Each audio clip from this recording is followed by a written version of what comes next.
देश का एक कोना बिहार है। अगर बिहार के लिए लड़ रहा हूं तो मैं देश के लिए ही लड़ रहा हूं। मैं गद्दी की कोई लड़ाई नहीं लड़ रहा हूं, मैं बिहार के स्वाभिमान की लड़ाई लड़ रहा हूं। जब जेल में गया था तो मुझे सब लोगों ने दिखाया कि यूट्यूबर जेल गया, यूट्यूबर जेल गया, यूट्यूबर जेल गया। तो जेल से निकलने के बाद मैं पत्रकार कैसे बन सकता? प्राउड यूट्यूबर हूं, मुझे यूट्यूब पे गर्व है। मैं इन माओं से पूछना चाहता हूं कि जब आप कोख नहीं दोगे आप अपना, तो भगत सिंह कहां से पैदा होंगे? कि जेल जब मैं गया था उस समय मैं टूट गया था, लेकिन मां ने मुझे बिखरने नहीं दिया। मकसद तो सबको पता था, लेकिन मेरा कभी कभी तरीका गलत हो जाता था। बहुत सारी गलतियां कर देते थे वीडियो के दौरान, जो है बहुत सारे ऐसे शब्दों का इस्तेमाल कर देते थे जिससे मतलब कि उस जगह पे हमें लगता था कि सही है सब, लेकिन बाद में लगा कि नहीं, गलत है। पढ़ाई में मैं तेज नहीं हुआ करता था, बैक बेंचर हुआ करता था। ओ बाबू, तुम कहाँ ये सिविल इंजीनियरिंग फील्ड में घूम रहे हो?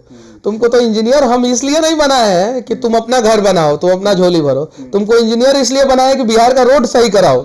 तुमको इंजीनियर इसलिए बनाया है कि बिहार का जो सरकारी भवन है उसको सही कराओ। तो जिन लोगों के साथ नहीं हो पाता है वो लोग नाराज हो जाते हैं कि मनीष घमंडी हो गया, देखो ना, अपने आप को हीरो बन रहा है, अपने आप को सेलिब्रिटी बन रहा है। मैं माफ़ी चाहता हूँ। अगर आप लोग चाहते हैं कि मनीष कश्यप फिर सड़क पे रिपोर्टिंग करे, ग्राउंड पे रिपोर्टिंग करे, ज़मीनी समस्याओं को दिखाए, तो मुझे रिपोर्टर रहने दीजिए। तो लोग समझते हैं कि मनीष कश्यप एग्रेसिव है, गलत आदमी है, लेकिन ऐसा नहीं है। प्लीज़, आप लोग प्यार देते हैं, बहुत सारा प्यार दीजिए। 30 दिन में 15 दिन वो अपने क्षेत्र में घूम लेंगे तो शायद उन्हें चुनाव के समय में वोट मांगने की जरूरत नहीं पड़ेगी। उन 15 दिन में वो ठेकेदारों से जो है सेटिंग करते हैं, दलालों से सेटिंग करते हैं, कमीशन सेटिंग करते हैं और पैसे कमाने के चक्कर में पड़ जाते हैं। मेरे पास अभी कोई पावर तो है नहीं, ना मैं विधायक हूँ, ना मैं सांसद हूँ, ना मंत्री, ना मुख्यमंत्री, ना प्रधानमंत्री, और ना ही मैं IAS IPS, ना ही मैं जज हूँ।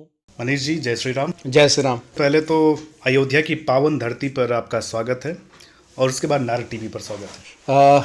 अयोध्या की पावन धरती पे प्रभु श्री राम जिसको बुलाते हैं वो चला आता है, तो इसके लिए स्वागत करने की जरूरत नहीं है। और हाँ, नारद टीवी को देखने वाले सभी दर्शकों को तहे दिल से धन्यवाद। और आप लोग जो है नारद टीवी को ढेर सारा प्यार दीजिए। और नाम आप लोगों ने यूनिक रखा है, नारद टीवी, मतलब कि आदि पत्रकार है नारद जी। दुनिया के पहले पत्रकार नारद जी के नाम पे। नाम कैसे मिल गया आप लोगों को?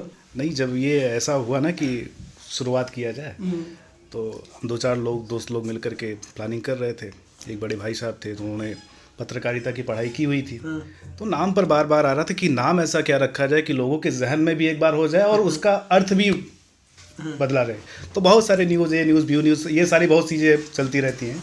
तो समझ में आया नारद जी का नाम एक तरीके से आदि पत्रकार है, और जब नारद जी का नाम आता है तो सनातन धर्म से संबंधित नारद जी संगीत के प्रचारक भी कहे जाते हैं। लेकिन उनके साथ एक नेगेटिव बात ये थी कि लोग नारद जी को चुगली करने वाला, ऐसे अपने ही धर्म के लोगों में ऐसी बहुत सारी भ्रांतियाँ लोगों में फैली हुई थी। इन सबको तोड़ते हुए जब हम लोगों ने बहुत सारी चीज़ें दिखाना शुरू की, तो ऐसे हो गया, बस यही चीज़ है। और चलिए, आपको कैसा लग रहा है? आप क्या पहली बार आए हैं अयोध्या, या इससे पहले भी आप आ चुके हैं? 8-10 बार आ चुका हूँ इसके पहले, और जेल जाने से पहले भी अयोध्या होकर ही मैं गुजरा था। तो शायद राम जी को लगा होगा कि चलो बाबू, अब तुमको हम वनवास भेजते हैं, कारावास भेजते हैं और तुम्हारा भी परीक्षा लेते हैं। तो मैं यहीं से होकर गुजरा था, और फिर मैं निकला तो मैंने सोचा कि मैं क्या करूं, तो अयोध्या होके गुजरा था मैं घर, अपने घर, और जाके सरेंडर किया था मैं। तो मैंने सोचा फिर अयोध्या जाऊंगा तो मैं माइक उठाऊंगा, और यहाँ पे आके मैंने माइक उठा लिया। आपने कहा वनवास, तो भगवान राम को वनवास के बाद गद्दी मिली थी, आप फिर आए हैं वनवास काट करके। क्या मंशा है आपकी अब आगे? बिहार के सभी लोगों को गद्दी मिले, और गद्दी पे बैठने वाले लोग जो है बिहार के लोगों के भावनाओं का सम्मान करें। आज लड़ाई मैं एक लड़ रहा हूँ, देखिए, मैं देश के लिए लड़ रहा हूँ। देश का एक कोना बिहार है। अगर बिहार के लिए लड़ रहा हूँ तो मैं देश के लिए ही लड़ रहा हूँ। देश का विकास तभी संभव है जब बिहार का विकास होगा।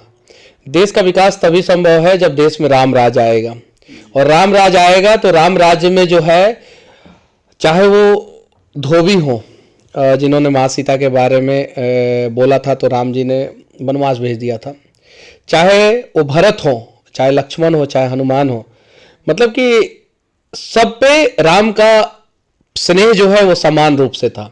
तो मैं चाहता हूं कि बिहार के लोगों के ऊपर जो है, बिहार के नेता तथा देश के नेताओं का स्नेह जो है सम्मान तरीके से हो, समान तरीके से हो और सम्मान पूर्वक हो।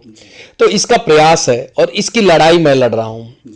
मैं गद्दी की कोई लड़ाई नहीं लड़ रहा हूं, मैं बिहार के स्वाभिमान की लड़ाई लड़ रहा हूं, बिहारियों के स्वाभिमान की लड़ाई लड़ रहा हूं। जो बिहार के मजदूरों का अपमान होता है बार बार अनेकों जगहों पे, उस अपमान की लड़ाई लड़ रहे हैं हम लोग कि ताकि जो है अपमान ना हो। जो बिहार के मजदूरों को ट्रेनों में बोरी की तरफ भर भर के जाने के लिए मजबूर कर दिया जाता है, उस मजबूरी की लड़ाई लड़ रहा हूं। जो बिहार की माओं का आंखों का आंसू गिरते गिरते एक समय के बाद सूख जाता है, उन माओं के आंखों के आंसू को पोंछने की लड़ाई लड़ रहा हूं। जो सपने बिहार के लोग पैदा होते देखते हैं, वो धीरे धीरे सपने उनके आंखों के मर जाते हैं। उन सपनों को जिंदा करने की लड़ाई लड़ रहा हूं और ये लड़ाई जारी रहेगी। मनीष कश्यप को लोग गरीबों का मसीहा, शोषितों की आवाज़, इससे पहले भी जब आपने कहा वनवास, जेल जाने वाली बात, उससे पहले भी आप लोग मानते रहे, अभी भी मानते हैं। लेकिन इसके अलावा अगर मैं, जैसे नारद टीवी का एक ट्रेडिशन रहा है कि हम कोई चीज़ किसी के बारे में कुछ दिखाते हैं तो शुरुआत से लेकर के उसके तक, मैं चाहता हूं कि हमारे दर्शकों को, बहुत सारे दर्शकों ने ये भी कहा, आप आश्चर्यचकित होंगे, नारद टीवी ज़्यादातर क्रिकेट, बॉलीवुड से रिलेटेड कंटेंट हम लोग बनाते हैं, लेकिन बहुत लोगों ने डिमांड की, सर मनीष कश्यप जी की बायोग्राफी बताइए। तो अब आप हमारे सामने हैं।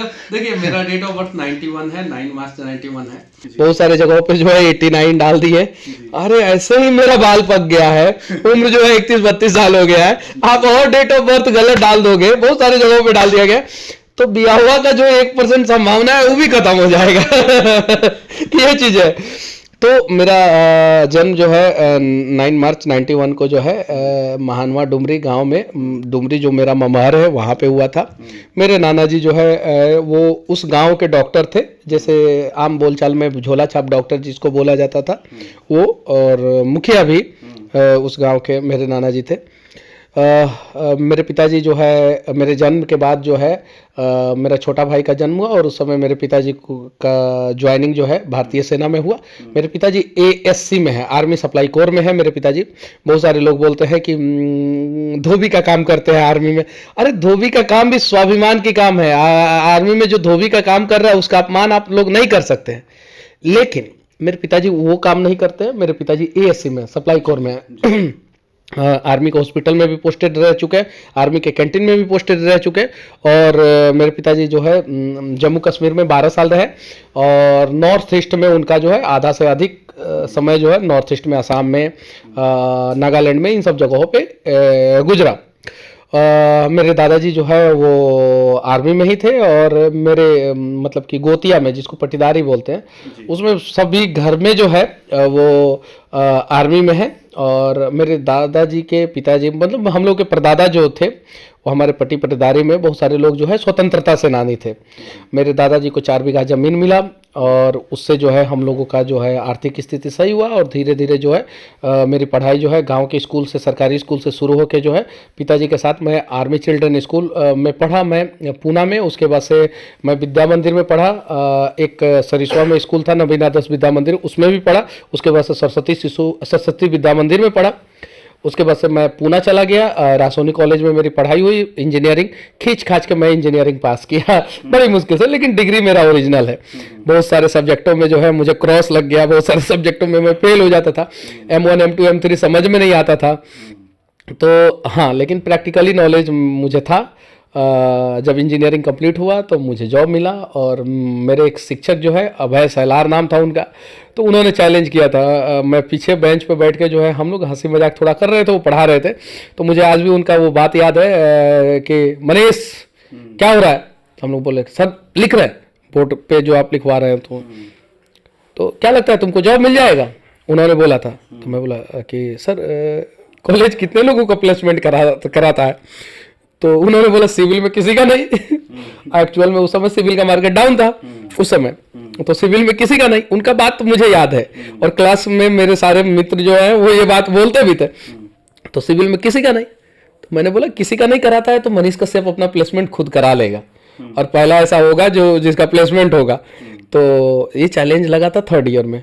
4th ईयर का फर्स्ट सेमेस्टर था और फर्स्ट सेमेस्टर के बाद जो है मेरा जॉब हो गया। कमाल की बात है कि मैं जिस कंपनी में काम करता था उस कंपनी में अपने ही ब्रांच के 2 लोगों का इंटरव्यू लिया। जब उनका सेकंड सेमेस्टर कंप्लीट हुआ, पढ़ाई में तेज नहीं था, बड़ी मुश्किल से इंजीनियरिंग मेरा कंप्लीट हुआ, बहुत मुश्किल से खींच खाच के कितने सारे सब्जेक्टों में मैं फेल हो गया। ये सारी बातें मैं किसी चैनल पे नहीं बताया हूँ, कितने सारे सब्जेक्टों में फेल हो गया। सबसे बड़ी बात है कि सिविल और मैकेनिकल में जो है वो लड़कियां नहीं होती है, बहुत कम होती है, होती भी है तो बहुत कम होती है। तो ऐसा ब्रांच था जो सूखा सूखा रहता था हमेशा। तो जिंदगी जो है वो ऐसे ही, बाल जो है एकदम ब्लैक एंड व्हाइट हो गया। कॉलेज में भी ब्लैक एंड व्हाइट लाइफ था, और विद्या मंदिर में तो बहन कहना है, गुरुजी कहना है, ये सारी चीजें वहाँ पे संस्कार दिया गया, तो वहाँ पे भी ब्लैक एंड व्हाइट चलता रहा। तो और अभी भी ब्लैक एंड व्हाइट की लड़ाई लड़ रहे हैं हम लोग कि काले कौन है, मतलब कलर से नहीं, जो काला काम कर रहे हैं, और सफेद कौन है, ये लड़ाई लड़ रहे हैं। तो यही मेरा छोटा सा परिचय है जो मैंने किसी चैनल पे, और किसी ने कभी पूछा नहीं तो मैंने बताया नहीं। हमारा काम ही यही है कि शुरू से लेकर के अंत नहीं कह सकते हैं, जहाँ तक मेरा एक टैग लाएंगे, जड़ से लेकर जहाँ तक। अभी आपको बहुत आगे जाना है और ये पूरी दुनिया जहान आप अभी और आप नाम कमाएंगे, तो अंत नहीं कह सकते, शुरू से लेकर के जहाँ तक सारी चीज़ें आप दर्शकों के सामने आए। एक प्रश्न जो बहुत ही ज़्यादा मैं पूछना चाहता था, तो आज आप जो है जो युवा पत्रकारिता है और वहाँ पर एक जो मुखर चेहरा, मतलब एक एग्रेसिव, उसके आप एक ब्रांड बन गए हैं। आपके आने के बाद ये एक ट्रेडिशन बना है कि पत्रकारिता का एक रूप ये भी है, जो पत्रकारिता पहले हम पत्रकार नहीं हैं। नहीं, आप यूट्यूबर हैं। नहीं देखिए, जब जेल में गया था तो मुझे सब लोगों ने दिखाया कि यूट्यूबर जेल गया, यूट्यूबर जेल गया, यूट्यूबर जेल गया। तो जेल से निकलने के बाद मैं पत्रकार कैसे बन सकता? जब यूट्यूबर बोल के जो है मुझे अपमानित करने का प्रयास किया गया, और मैं प्राउड यूट्यूबर हूँ, मुझे यूट्यूब पे गर्व है। अगर यूट्यूब नहीं होता तो शायद जो है मेरी बातें जो है आज दुनिया के लगभग बहुत सारे देशों में देखा जाता है, यहाँ तक कि सऊदी अरबिया में, पाकिस्तान से कमेंट आता है, बांग्लादेश में, भूटान में, नेपाल में, श्रीलंका में लोग मेरा वीडियो को देखते हैं, और भी बहुत सारे। साउथ अफ्रीका से एक भाई का मुझे फ़ोन आया था जो अपने बिहार के नहीं थे, दूसरे जगह के थे, तो उनसे बात हुई थी। साउथ अफ्रीका में एक बार दीपक ठाकुर बिहार के मुजफ्फरपुर के गए थे, तो वहाँ पे कुछ लोगों से बात कराए थे, तो उन लोगों ने बोला कि हम लोग आपके फ़ैन हैं, तो अच्छा लगता है। तो विदेशों में भी, तो वो किसी चैनल के वजह से नहीं, किसी प्रिंट मीडिया, इलेक्ट्रॉनिक्स मीडिया की वजह से नहीं, वो यूट्यूब की वजह से हुआ। तो जो लोग यूट्यूबर गया जेल, यूट्यूबर ने गलत वीडियो बनाई, यूट्यूबर ने फेक वीडियो बनाई, वही यूट्यूबर जो है NSA यूट्यूबर के ऊपर से जो है कोर्ट ने खारिज कर दिया, और आज मैं यूट्यूबर हूँ, और यूट्यूब की दुनिया में जो है कुछ लोग जो है मुझे जानते हैं। आप अपने आप को यूट्यूबर कर रहे हैं, लेकिन जनता आपको एक पत्रकार ही मानती थी। हाँ, कुछ तथाकथित चैनल जो वो जिनके पीछे बहुत बड़ा, देखिए, अटल सत्य है, हम इसे झुटला नहीं सकते। जब प्रिंट मीडिया का जमाना था, उस समय इलेक्ट्रॉनिक्स मीडिया आया, तो इलेक्ट्रॉनिक्स मीडिया को जो है प्रिंट मीडिया जो है उस समय उतना भाव नहीं देता था। ये टीवी वाला है सब, ये टीवी वाला। उस समय टीवी जो है घर पे कितना लोगों के घर पे होता था, 1 या 2, मतलब कि गांव में तो किसी के होता नहीं था, शहर में 1-2 आदमी के यहाँ होता था। अब प्रिंट मीडिया जो है उस समय जो है घर घर जाता था, प्रिंट मीडिया का दौर था। तो ये टीवी वाला है सब, सबको अलग अलग। लेकिन बाद में टीवी वाला को इज्जत मिला, सम्मान मिला। अब वही दौर आया है कि अरे ये सब यूट्यूबर है। लेकिन मैं दावे के साथ कहता हूं कि 5 साल बाद इन्हीं यूट्यूबरों का दौर आएगा। तुम्हारा जो है समय आया है, हमारा दौर आएगा, और जिस दिन यूट्यूबरों का दौर आएगा उस दिन, उस दौर में जो है ना, यूट्यूबरों का पूजा होगा, यूट्यूबरों को जो है इज्जत मिलेगा। एक मैंने इंटरव्यू, जब आप जेल में थे तो आपकी फैमिली में आपकी माता जी का मैंने इंटरव्यू देखा, बड़ी भावुक थी और काफ़ी भावुक कर देने वाला वीडियो था। उन्होंने कहा कि मैं भगवान से कहूँगी कि किसी के घर में भगत सिंह ना पैदा हो। मेरे बेटे के साथ जो हुआ है वो भगत सिंह का काम कर रहा है, देश के लिए काम कर रहा है, और उसको इस साथ इतना अन्याय हो रहा है। मैं चाहती हूँ कि भगत सिंह ना पैदा हो। फिर जब आप माता जी से मिले उसके बाद क्या बातचीत हुई? फिर मैं जेल जाने से पहले दाऊद नगर औरंगाबाद में एक जगह है, वहाँ पे बहुत सारी महिलाएं, बहुत सारी बच्ची, बहुत सारी बहन जो है बैठी थी। मैं मंच से बातें बोल रहा था। मैंने बोला कि सब लोग चाहते हैं भगत सिंह पैदा हो, लेकिन अपने घर में नहीं, पड़ोसी के घर में। मैं इन माओं से पूछना चाहता हूं कि जब आप कोख नहीं दोगे आप अपना, तो भगत सिंह कहां से पैदा होंगे? जब आप कोख नहीं दोगे अपना, तो कौन आपका आंसू पोंछने का प्रयास करेगा? वो इंटरव्यू, वो वीडियो जो है मन से मैंने बनाया था, मन से मैंने भाषण दिया था, बहुत वायरल हुआ था, बहुत।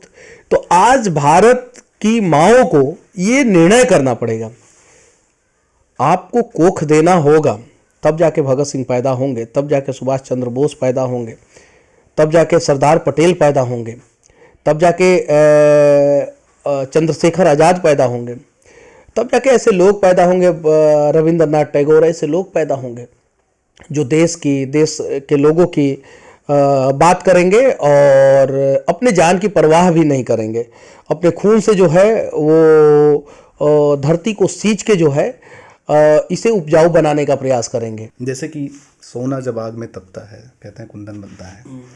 ये आपकी पिछले 6 महीने की यात्रा, जो जर्नी आप जेल गए, उसके बाद वो उस दरमियान आपने क्या महसूस किया? ये 6 ऐसे वाला नहीं है, ये 6 ऐसे वाला है, यानी 9 है। 9 मंथ में जेल में रहा, ठीक है। 6 को उल्टा कर दीजिएगा तो 9 बन जाता है, और 9 को उल्टा कर दीजिएगा तो 6 बन जाता है। तो जेल में मतलब कि बहुत सारी चीज़ों को मैंने झेला, बहुत सारा यातनाओं को मैंने झेला। अनुभव आप अपना जरूर। बस इतना ही अनुभव मुझे हुआ कि जेल जब मैं गया था उस समय मैं टूट गया था, लेकिन माँ ने मुझे बिखरने नहीं दिया। वो टूटा हुआ व्यक्ति जब जेल से निकला तो लोगों का प्यार मिला, और वो व्यक्ति जो है और मजबूती के साथ जो है आगे बढ़ रहा है। तो मेरी माँ और मुझे प्यार करने वाले लोग मेरा सबसे बड़ा ताकत है, और उन लोगों के वजह से आज मेरे साथ लोग खड़े नहीं होते। आज देखिए बिहार के किसी भी कोने में जाता हूँ, 10,000 की भीड़ जो है ऐसी ही हो जाती है। वो प्यार करने वाले लोग हैं, वो मेरे समर्थक नहीं, वो मेरे भाई हैं। उन्हें उम्मीद है कि ये हमारे आंखों में जो सपने हैं मनीष कश्यप जिंदा कर सकता है। वो लोग मेरे ताकत है। अगर वो लोग ताकत नहीं बनते तो शायद जो है मैं ये जो निरंकुश शासक जो लोग हैं इनका सामना नहीं कर पाता। और ये लोग भी देखते कि अरे मनीषवा के साथ तो 2 लोग खड़े नहीं हैं, तो ये लोग कब का फिर से जेल से निकला था जेल में डाल देते ये लोग। तो लोग मेरे ताकत हैं, और उस ताकत का मैं सही इस्तेमाल करूँगा। देखिए मुझे एक डीएसपी साहब ने समझाया था, जब मैं पहली बार गिरफ्तार हुआ था कोतवाली में, वो पटना कोतवाली थाने में वो डीएसपी थे। उन्होंने समझाया था, नाम नहीं रखूँगा, समझाया था उन्होंने कि मनीष तुम्हारे अंदर बहुत पानी है, लेकिन अगर नदी के दोनों तरफ बांध बना दिया जाता है तो वो नदी का पानी जो है ना वो बाढ़ के रूप में विनाश नहीं फैलाता है। तुम बस अपने आप को जो है सीमित करो, डायरेक्शन फिक्स करो कि तुम्हें इस डायरेक्शन में चलना है और इस तरीके से चलना है, और तुम्हारे अंदर जो पानी है उस पानी को रोकने के लिए दोनों तरफ बांध बना लो। हाँ, मैं उस डीएसपी साहब की बातें जो है आज भी नहीं भूल पाया हूँ। तो कहीं नहीं तो कहीं ऐसे लोग जो है मुझे रास्ता बताए। एक मेरे मित्र के जीजाजी हैं, हम लोग VN पांडे प्रोफेसर हैं, मोतिहारी के बहुत अच्छे प्रोफेसर हैं, और मोतिहारी के अच्छे व्यक्ति में से, सभ्य व्यक्ति में से एक है। जब मैं 2017-18 में वीडियो बनाता था तो उन्होंने मुझे फ़ोन किया, बोला कि मनीष जी आप बोलते बहुत अच्छा है, लेकिन आप बोलते बोलते मुद्दे से भटक जाते हैं, अलग चले जाते हैं। तो जब भी मैं बोलता हूँ तो मुझे उनका याद आता है कि मुझे मुद्दा से भटकना नहीं है। अब मान लीजिए कि अगर मैं पूरे धरती को दबाने का प्रयास करूँ अपने हाथ से तो नहीं दबेगा, लेकिन मैं जोर लगाऊं और एक पर्टिकुलर जगह पे पेनिट्रेट करने का प्रयास करूं, उसे दबाने का प्रयास करूं तो वो दब जाएगा। तो हम लोगों को समझ में आना चाहिए कि हम किस रास्ते पे चल रहे हैं, कैसे चल रहे हैं, किस मुद्दे पे बोल रहे हैं, क्या बोल रहे हैं, और हम जो बोल रहे हैं उससे फायदा होगा कि नहीं होगा, और हमारा ताकत क्या है, और इस ताकत का इस्तेमाल हम कैसे कर सकते हैं। तो ये डीएसपी साहब जो कोतवाली में थे, पटना कोतवाली में, उनकी बातें, और ये जो VN पांडे जो प्रोफेसर हैं उनकी बातें, ये 2 लोगों की बातें जो है मेरे लाइफ में जो है मेरा मतलब कि बोलने का तरीका, बात करने का तरीका, सोचने का तरीका इन लोगों ने बदल दिया। इसके बाद आप कितना बदलाव क्या आपके अंदर आया अभी वर्तमान में? पहले जो है मैं देखिए मकसद तो मेरा सबको पता था, बिहार के लोगों को भी पता था कि मनीष का मकसद जो है सिर्फ और सिर्फ एक ही है कि how to make a new Bihar. तो मकसद तो सबको पता था, लेकिन मेरा कभी कभी तरीका गलत हो जाता था। जब आप सभ्य समाज की कल्पना करते हैं तो अपने अंदर बदलाव के लिए तैयार रहिए। बचपना था हम लोगों के अंदर, बहुत सारी गलतियां कर देते थे वीडियो के दौरान, जो है बहुत सारे ऐसे शब्दों का इस्तेमाल कर देते थे जिससे मतलब कि उस जगह पे हमें लगता था कि सही है सब, लेकिन बाद में लगा कि नहीं, गलत है। तो उन सारी चीज़ों को सुधारने का मैं प्रयास किया हूँ जेल से निकलने के बाद, और ये सारी बदलाव है। आपको देख करके मतलब आपसे आप एक इंस्पिरेशन भी हैं आने वाली। मैंने आपसे कहा, मैं बार बार पत्रकार ही कहूँगा आपको, और बहुत सारे युवा पत्रकार निर्भीक पत्रकारिता के क्षेत्र में उतर रहे हैं। आप अपनी तरफ से उनको क्या मैसेज देना चाहेंगे, आपसे क्या सीखें? मैं तो सबसे पहले धन्यवाद देना चाहता हूँ उस भगवान को जिस भगवान ने मुझे धरती पे भेजा, और मैं इंजीनियर था। प्रैक्टिकली नॉलेज मुझे बहुत बढ़िया है इंजीनियरिंग फील्ड का। मैं फिर से कह देना चाहता हूँ, पढ़ाई में मैं तेज नहीं हुआ करता था, बैक बेंचर हुआ करता था, लेकिन प्रैक्टिकली नॉलेज है। लेकिन मैंने अपने लिए रास्ता निर्धारित करने का प्रयास किया कि मैं इंजीनियर बनूंगा, जॉब करूंगा मस्त, और अच्छी लड़की से शादी करूंगा, सुंदर सुंदर 2 बच्चे पैदा करूंगा, और लाइफ जो है, दुनिया जो है इतनी छोटी रहेगी, और हर सैटरडे संडे को हम लोग घूमने जाएंगे। जब तक बच्चे पैदा नहीं होंगे तब तक पत्नी के साथ घूमूंगा, जब बच्चे पैदा होंगे तो बच्चों को लेके घूमूंगा, माता पिता का सेवा करूंगा, और बस इतना ही, इतना छोटा दुनिया मैंने अपने आप को सीमित किया था। भगवान ने जो है मेरा रास्ता ही बदल दिया। ओ बाबू, तुम कहाँ ये सिविल इंजीनियरिंग फील्ड में घूम रहे हो? तुमको तो इंजीनियर हम इसलिए नहीं बनाए हैं कि तुम अपना घर बनाओ, तुम अपना झोली भरो। तुमको इंजीनियर इसलिए बनाए कि बिहार का रोड सही कराओ। तुमको इंजीनियर इसलिए बनाए हैं कि बिहार का जो सरकारी भवन है उसको सही कराओ। और उन्होंने सड़कों पे मुझे उतार दिया कि चल, तू गलत रास्ते पे है, तू अपना पेट भरेगा, तू चलो सड़क पे, नाला दिखाओ, रोड दिखाओ, रोड बनवाओ। तो भगवान जो तय करते हैं वो होता है, और अभी आप देख सकते हैं कि मैं किस रास्ते पे हूँ, और कितना बदलाव क्या क्या क्या हुआ है वो सब आपके सामने है। बहुत सारे बदलाव हुए हैं, भविष्य में होने भी हैं। आप बार बार आप बिहार की बात करते हैं। बिहार एक काफ़ी कुछ अभी बदलाव होना है, और आप करेंगे भी उस चीज़ को। आप एक बार मुंबई गए थे, और वहाँ पर आपने एक बहुत अच्छा मुद्दा, जिस समय आर्यन खान का जो ड्रग्स केस हुआ था, उस पर बहुत सारी चीज़ें, बहुत अच्छा आपने वीडियोज़ वगैरह बनाए थे, उस पर मुद्दे पर आपने बात रखी थी। तो बिहार से हट करके भी बाकी देश में आपका प्रभाव कैसे होगा? देखिए, महाराष्ट्र में मैं एक बार घूम रहा था, मुंबई में नहीं, पूना गया था। तो एक ऑटो वाले, मतलब कि मुंबई से जो कैब जो जाता है पूना, वो कैब वाले मुझे मिल गए। अरे आप तो वहीं हैं, शिवाजी के बारे में बहुत अच्छा बोलते हैं। तो मैंने बोला कि मेरा नाम क्या हुआ? तो अरे कश्यप करके कुछ आपका नाम है। तो मैंने बोला कि नहीं, पहले मेरा नाम बताइए तो मैं बताऊंगा कि मैं वही हूँ कि नहीं। तो फिर उन्होंने यूट्यूब का सर्च हिस्ट्री दिखाया, अरे मनीष कश्यप, उनके हिस्ट्री में मैं था। तो अच्छा लगा कि देश के दूसरे कोने में भी। और कल मैं घूम रहा था, तो मेरे साथ मेरे बहुत सारे मित्र थे। तो कर्नाटका से एक रिपोर्टर आए थे, कर्नाटका से, मतलब कि कन्नड़ भाषा में वो अपना रिपोर्टिंग कर रहे थे। मैंने देखा, उन्होंने मुझे पहचान लिया। तो दूसरी जगहों से लोग जो है पहचानते हैं, तो अच्छा लगता है कि हम लोग जो है यहाँ पे कुछ अच्छा किए हैं, तभी लोग पहचान पाते हैं। और कमाल की बात यह है कि मैं गोवा छोड़ के, मतलब भारत में गोवा छोड़ के, मैं भारत का हर एक राज्य जेल जाने से पहले जा चुका था। हर एक राज्य, मतलब नॉर्थ ईस्ट का सारा राज्य, तमिलनाडु, नागालैंड, त्रिपुरा, मिजोरम, सिक्किम, अरुणाचल प्रदेश, असम, सब जगह, और अंडमान निकोबार। मुझे जो है अभी एक मेरा सपना है कि मैं एक बार लक्षद्वीप जाऊं। लक्षद्वीप नहीं गया, उस समय जो है लक्षद्वीप जाने का चर्चा में भी है, और मैं उसी समय सोचा था। देखिए, जब अंडमान निकोबार गया था मैं, जब मैं एयरपोर्ट पे उतरा, मुझे लगा कि मैं अंडमान निकोबार में हूँ कि बिहार यूपी में हूँ। और वीडियो मैंने डाला है, देख सकते हो, मतलब वहाँ का हर एक व्यक्ति जो है मुझे पहचानता था। ऑटो ड्राइवर, क्रूज पे जा रहा हूँ, जो जहाज होता है, जो हैवलॉक, जो स्वराज द्वीप है, अंडमान से लेके जाता है, वहाँ पे जहाज वाले लोग जानते हैं। हैवलॉक, जब स्वराज द्वीप पे मैं गया स्कूबा डाइविंग के लिए, जो समुद्र के अंदर मोदी जी अभी गए हैं, हम 3-4 साल पहले जा चुके हैं। तो स्कूबा डाइविंग के लिए जब मैं गया, तो स्कूबा डाइविंग का जो इंस्ट्रक्टर है वो जानते हैं।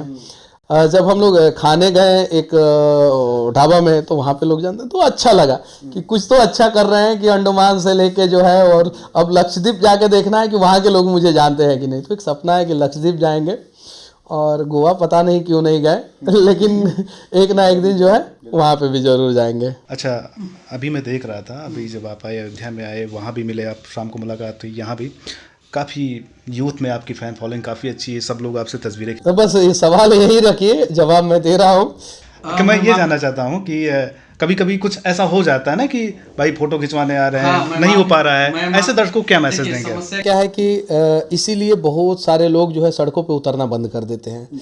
अब मान लीजिए कि मेरे पास 15 मिनट समय है और मुझे दिख गया कि यहाँ पे ये रिपोर्टिंग मैं 10 मिनट में कर सकता हूँ।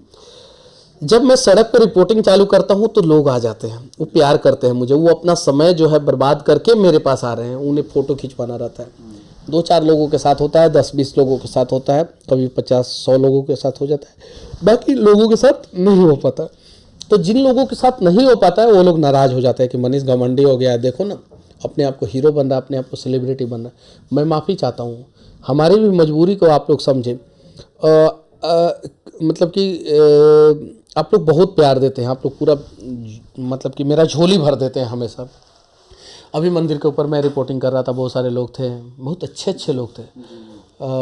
मैं नहीं मिल पाया, नहीं बात कर पाया, तो मैं माफ़ी चाहता हूँ। विनती है आप लोगों से कि अगर आप लोग चाहते हैं कि मनीष कश्यप फिर सड़क पर रिपोर्टिंग करे, ग्राउंड पर रिपोर्टिंग करे, ज़मीनी समस्याओं को दिखाए, तो मुझे रिपोर्टर रहने दीजिए, मुझे रिपोर्टिंग करने दीजिए। हाँ, जब मंच सजेगा तो वहाँ से मैं अपनी बातों को रखूँगा। वहाँ पे आप लोगों को, जितने लोगों को आना है, आप लोग आ सकते हैं मेरी बातों को सुनने। लेकिन जब मैं रिपोर्टिंग कर रहा हूँ तो मुझे रिपोर्टिंग करने दीजिए। रिपोर्टिंग के दौरान जो है वो डिस्टर्ब नहीं होना चाहिए, क्योंकि हमारे पास कोई स्क्रिप्ट होता नहीं है कि जो है सामने टेलीप्रॉम्प्टर लगा है, कान में एक ईयरफोन लगा है, उधर मोबाइल पे जो है उधर कोई ऑन है, वो बोलेगा ये सवाल पूछो, ये सवाल पूछो, ये करो, ये बोलो, और मैं वही बोलूँगा। स्क्रिप्ट चल रहा है, टेलीप्रॉम्प्टर पे सामने देख रहा हूँ, और जो लाइन वाइज लाइन लिखा हुआ है वही चीज़ें बोलो। मैं ग्राउंड पे रिपोर्टिंग कर रहा हूँ, मैं चीज़ों को दिखा रहा हूँ, और इधर एक कंप्यूटर लगा हुआ है, वो ऑटोमेटिक जो है बहुत सारे वर्ड्स को जनरेट कर रहा है, और उसको जो है मुंह के तरफ से हम लोगों को बोलना होता है। उसके बीच में कोई मोबाइल लगे, हाँ भैया, एगो भैया जी, एगो भैया में भैया मनीष भैया, एगो सेल्फी, तब तक जो है आपका पूरा स्क्रिप्ट जो है इधर कंप्यूटर में जो है ना वो हैंग हो जाता है। अब जब हैंग हो जाता है तो बहुत सारे जगहों पे गुस्सा भी आ जाता है, तो लोग समझते हैं कि मनीष कश्यप एग्रेसिव है, गलत आदमी है। लेकिन ऐसा नहीं है। प्लीज़ आप लोग प्यार देते हैं, बहुत सारा प्यार दीजिए, लेकिन प्यार की वजह से जो है ना ऐसा मत कीजिए कि मुझे जो है रिपोर्टिंग करने में दिक्कत हो। तो रिपोर्टर मनीष कश्यप को रिपोर्टर रहने दीजिए। बात स्टार कल्चर की बात हो रही है, जनता ही लोगों को स्टार बनाती है, फ़ैन होती है। हाँ। बहुत सारी राजनीतिक पार्टियां ऐसी होती हैं जो उनका फ़ायदा उठाने के लिए चुनाव में टिकट देती हैं, जैसे कोई हीरो हो गया, फिल्मी हीरो सितारा हो गया। लेकिन क्या होता है कि जब वहाँ से जीतते हैं अपने उसका फ़ायदा उठा करके, अधिकतर देखा जाता है 90% केस में ऐसा होता है कि वो उस क्षेत्र में नहीं जाते, वहाँ से गायब रहते हैं। तो इस कल्चर पर आप क्या कहना चाहेंगे और जनता को किस तरह जागरूक होना चाहिए? देखिए, जो हमारे विधायक और सांसद मंत्री लोग जो होते हैं, वो 30 दिन में अगर 10 दिन अपने परिवार के लिए, अपने रिश्तेदार के लिए, अपने दोस्तों के लिए, अपने उन लोगों के लिए जो उनके संघर्ष के दिनों में उनके साथ थे, 10 दिन अगर छांट देते हैं तो भी 20 दिन बचता है। अगर सिर्फ वो 20 दिन क्षेत्र में घूम ले, 20 दिन में भी 5 दिन छाड़ दीजिए, छुट्टी फुट्टी ये सब आप जब जो आपका विधानसभा सत्र, लोकसभा सत्र, अगर सिर्फ 30 दिन में 15 दिन वो अपने क्षेत्र में घूम लेंगे तो शायद उन्हें चुनाव के समय में वोट मांगने की जरूरत नहीं पड़ेगी। लेकिन वो 15 दिन क्षेत्र में क्यों नहीं घूमते, उसके पीछे रीजन है। उन 15 दिन में वो ठेकेदारों से जो है सेटिंग करते हैं, दलालों से सेटिंग करते हैं, कमीशन सेटिंग करते हैं, और पैसे कमाने के चक्कर में पड़ जाते हैं। उन्हें प्यार नहीं कमाना है, जनता का आशीर्वाद नहीं कमाना है, उन्हें पैसा कमाना है। और आधुनिक युग में देखिए, जो नेता 10, 20, 50 गाड़ी काफिला बड़ा बड़ा लोगों को लेके घूम रहा है, चुनाव के आखिरी 2-4 दिन बड़े बड़े सेलिब्रिटी को लाके घुमा दिया। सेलिब्रिटी अरे हीरोइन आई है, अरे बहुत सुंदर है हीरोइनिया हो, हम तो जितना इसको समझते तो उससे भी ज़्यादा खूबसूरत दिख रही है। हीरो को ला दिए, हीरो हाय कर दिया, ऐसे ऐसे कर दिया, बस। तो ये दिखावे वाली दुनिया में जो है लोगों को रियलिटी वर्चुअल से रियलिटी में आना होगा और चीज़ों को समझना होगा। जिस दिन जो है पब्लिक समझ जाएगी उस दिन नेता जो है वो ज़मीन पे रहेंगे और नेता जो है लोगों के बीच में रहेंगे। जब तक पब्लिक नहीं समझ रही है तभी तक जो है ऐसे लोग जो है जो चुनाव में सिर्फ दिखते हैं, चुनाव के बाद नहीं दिखते हैं, वो ऐसे नेता जीत पा रहे हैं। भविष्य में आपकी क्या योजनाएं हैं? जैसे आप कहते हैं कि बिहार की सेवा करेंगे, बिहार के लिए लड़ेंगे। देखिए योजनाएं तो अनेक है, लेकिन अभी मैं अयोध्या में हूँ तो अयोध्या से मैं यही बातें करूँगा कि राम मंदिर के तर्ज पे जैसे अयोध्या को विकसित किया जा रहा है, इसके तर्ज पे जो है बिहार का एक शहर है गया और दूसरा शहर है सीतामढ़ी। एक दक्षिण बिहार में है, एक उत्तर बिहार में है। इन दोनों शहरों को जो है इस प्रकार से डेवलप करने का प्रयास किया जाएगा। गया, पटना और सीतामढ़ी को जो है एक एक्सप्रेसवे से जोड़ा जाएगा। जो गया से एक्सप्रेसवे होते हुए पटना आएगा और पटना से एक्सप्रेसवे डायरेक्ट सीतामढ़ी जाएगा। सीतामढ़ी के बगल में जो है नेपाल है। सीतामढ़ी को अयोध्या से जो है वो जोड़ने का प्रयास जो है सरकार ने रास्ता पास कर दिया, राम पथ उसका नाम है। तो हम लोगों का प्रयास है अयोध्या से, यही मैं बोलूँगा कि अयोध्या के तर्ज पे सीतामढ़ी को और गया को जो है विकसित किया जाएगा और इसे दुनिया के पटल पे जो है सबसे आधुनिक शहरों में से एक शहर का उपाधि मिलना चाहिए। इस लेवल पे हम लोग प्रयास करेंगे। राजनीति में आने की मंशा आपकी है? क्योंकि देखिए मैंने क्या बोला, मैंने आपको क्या बोला कि मनीषवा जो है सरकारी स्कूल में पढ़ा, उसके बाद से चला गया अपने पापा के साथ आर्मी चिल्ड्रन स्कूल में। उसके बाद से सरिस्वा में एक नवीन आदर्श विद्या मंदिर है, उसमें हमारे प्रमोद सर जो है, प्रमोद राय जो हैं वो हेडमास्टर थे, उनके देख रेख में हम लोगों ने पढ़ाई किया। उसके बाद से मैं विद्या मंदिर में चला गया। उसके बाद से मैं चला गया रासोनी कॉलेज में, पूना में, जीएच रासोनी। उसके बीच में गोल इंस्टीट्यूट जो पटना का है, विपिन सर जिसके संचालक हैं, अभी बहुत बड़ा इंस्टीट्यूट हो गया है, तो उसमें मैंने पढ़ाई किया। उसके बाद से रासोनी में चला गया, उसके बाद से जॉब किया, 2-3 कंपनी में जॉब किया और उसके बाद जो है मैं यहाँ पे आ गया। तो यानी राम ने हमारे रास्ते को डिसाइड कर लिया है कि इनको किस पथ पे भेजना है।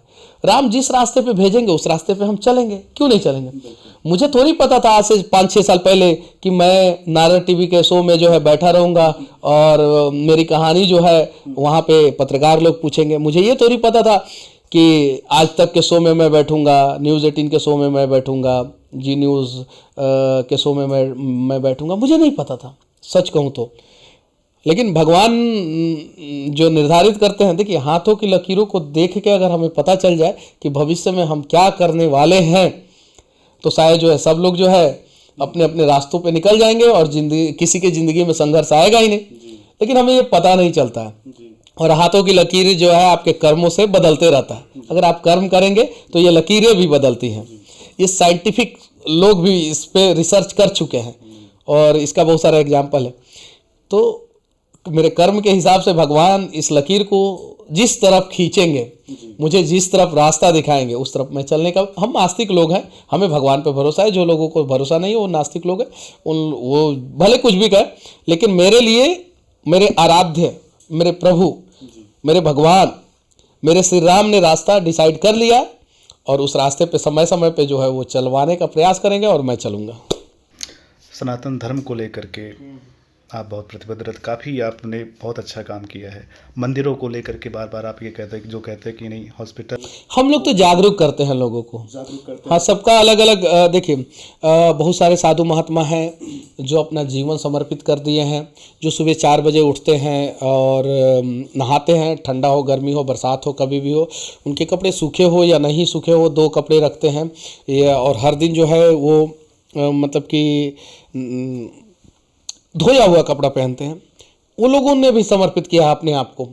बहुत सारे आरएसएस के स्वयंसेवक हैं जो शादी नहीं करते हैं, प्रचारक हैं, विस्तारक हैं, क्षेत्र प्रचारक है, प्रांत प्रचारक है, तो इन लोगों ने भी समर्पित किया है। बहुत सारे बजरंग दल हैं के कार्यकर्ता हैं, विश्व हिंदू परिषद के कार्यकर्ता हैं, बहुत सारे पार्टियों के कार्यकर्ता हैं। ऐसा नहीं है कि सिर्फ और सिर्फ बीजेपी ही पार्टी के कार्यकर्ता, दूसरे पार्टियों के भी कार्यकर्ता हैं, उन लोगों ने भी समर्पित किया। हम लोगों का काम है जागरूक करना लोगों को। मेरे पास अभी कोई पावर तो है नहीं, ना मैं विधायक हूँ, ना मैं सांसद हूँ, ना मंत्री, ना मुख्यमंत्री, ना प्रधानमंत्री, और ना ही मैं IAS IPS, ना ही मैं जज हूँ, ना ही मैं डॉक्टर हूँ। जो मेरे से हो पा रहा है मैं कर रहा हूँ, लोगों को जो है अपने धर्म के प्रति जागरूक कर रहा हूँ। लेकिन साथ ही साथ मैं ये भी कहता हूँ कि आप राम मंदिर का भी सम्मान करें, आप मक्का मदीना का भी सम्मान करें, जेरूसलम में जो मंदिर है यहूदियों का, मुसलमानों का और क्रिश्चियनों का, उसका भी सम्मान करें, वेटिकन चर्च का भी सम्मानित करें। लेकिन साथ ही साथ अगर आपके धर्म पे कोई आघात करने का प्रयास करे, आपके सनातन पे कोई सवाल करने का प्रयास करे, आपके आराध्य प्रभु श्री राम को कोई काल्पनिक बताए, तो डट के उन्हें जवाब दें, डट के उनका सामना करें। और जैसे राम ने अपने अग्निबाण से रावण के सारे अहंकार को जला के मिट्टी में मिला दिया था, वैसे ही आप लोग अपने शक्ति से, आपके पास जो भी बाण हो, उस बाण से जो है ऐसे अहंकारियों के सारे अहंकार को जला सकते हैं। तो हमें हमारा धर्म सिखाता है सर्वे भवन्तु सुखिनः सर्वे सन्तु निरामया। हम सबके सुख की कामना करते हैं, सबके निरोग की कामना करते हैं, सब सुखी रहें, संपन्न रहें, निरोग रहें, बीमार ना हो, ऐसा कामना करते हैं। तो हमारे लिए अगर कोई कामना करेगा कि हम बर्बाद हो जाए, हम खत्म हो जाए, सनातन मिट जाए, तो ऐसा तो हम होने नहीं देंगे। हम जब दूसरे का रक्षा कर सकते हैं तो अपना रक्षा कर सकते हैं कि नहीं कर सकते? तो हम अपना रक्षा भी, अपने धर्म की रक्षा भी, अपने सनातन की बात भी करने के लिए हमेशा तैयार है। साथ ही साथ हम कलाम की भी पूजा करते हैं। बहुत बहुत धन्यवाद आपका मनीष जी, आपने इतना समय दिया हमें, इसके लिए आपका बहुत बहुत धन्यवाद। और जो भविष्य में आपकी योजनाएं हैं सनातन धर्म को लेकर के सेवा करने की, बिहार की सेवा करने की, या जो भी मंशा देश को लेकर के है, आप उसमें सफल हों, ये हमारी कामना है। बहुत बहुत धन्यवाद। जय श्री राम।